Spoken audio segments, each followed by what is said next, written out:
It's April 2025, and the trade war between the United States and China has reached an unprecedented level. With new tariffs exceeding 100% on both sides, this is no longer just an economic dispute. It's a battle for global influence, industrial control, and technological dominance. In this video, we explore what's really happening in the world's most important trade relationship, how it got here, and what it means for the global economy, supply chains, inflation, and the future of trade itself. Let's start with the numbers. The United States has imposed tariffs of 145% on Chinese electric vehicles, solar panels, semiconductors, and key consumer electronics. The stated goal? Protect American jobs, reduce reliance on Chinese supply chains, and rebuild domestic manufacturing. President Trump has stated publicly that these tariffs are generating billions in revenue and forcing China to the negotiation table. But critics argue they are also raising costs for American consumers and small businesses. In response, China has retaliated with 125% tariffs on American agricultural goods, aerospace components, and high-tech equipment. Beijing has also tightened its control over the export of rare earth minerals, critical for defense and technology industries, and filed complaints with the World Trade Organization. But this isn't just a tit for tat. It's part of a broader decoupling strategy on both sides. China is aggressively investing in self-reliance. The government has committed hundreds of billions of dollars to domestic semiconductor development, green energy projects, and military modernization. At the same time, it is deepening trade ties with countries in Africa, Latin America, and Southeast Asia to reduce dependency on the US and Europe. The US, on the other hand, is pursuing what many are calling selective protectionism. The Inflation Reduction Act and the CHIPS Act are funneling capital into American infrastructure, domestic chip production, and green tech manufacturing. The goal is clear: bring supply chains home, limit exposure to geopolitical rivals, and regain industrial leverage.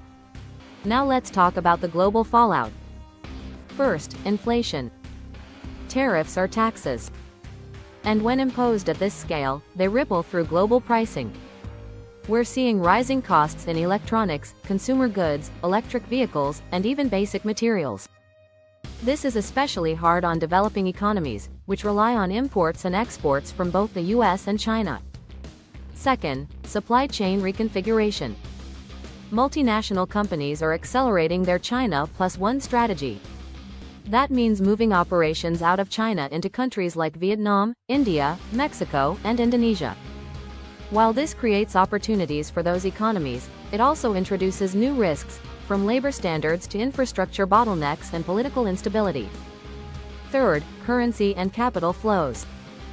As the trade war escalates, the US dollar has strengthened, while the Chinese yuan is under managed depreciation.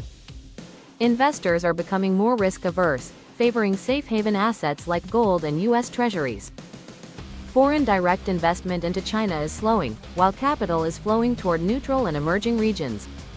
Fourth, the political divide. The trade war is no longer just about economics. It's becoming a proxy for a broader ideological competition.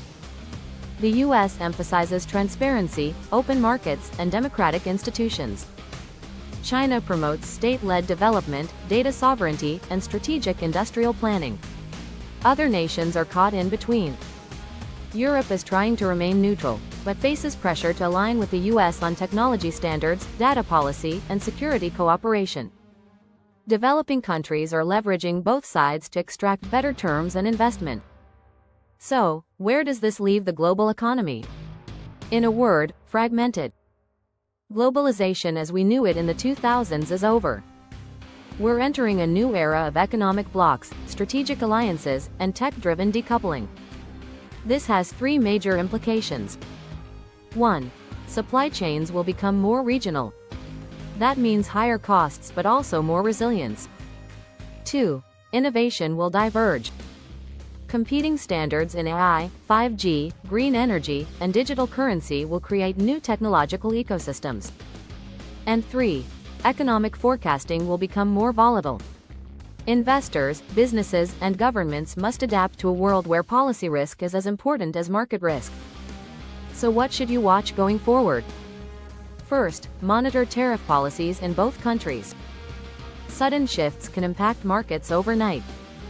Second, track semiconductor independence efforts, especially China's local chip production and the U.S. efforts in Arizona, Texas, and Ohio. Third, follow raw materials. Rare earth exports from China, cobalt from Africa, and lithium from Latin America will determine the pace of industrial transition. Fourth, pay attention to political sentiment. Trade wars often evolve during election cycles, international summits, and military standoffs. And finally, adapt your strategy. Whether you're an investor, entrepreneur, policymaker, or citizen, the era of frictionless global trade is fading. Now is the time to think in terms of redundancy, resilience, and regional depth. The US-China trade war is not just about two superpowers. It's a sign of the times, a global economy in transition, shaped by politics, powered by AI, and redefined by sovereignty. If you found this analysis helpful, subscribe to the channel and turn on notifications. We release weekly videos on global economics, AI, finance, and strategy, always clear, always practical. Leave a like, drop a comment, and share with someone who wants to stay ahead of global shifts. Your future depends on how well you understand the forces that are reshaping the world. Disclaimer: this video is for educational and informational purposes only. It is not financial, political, or legal advice.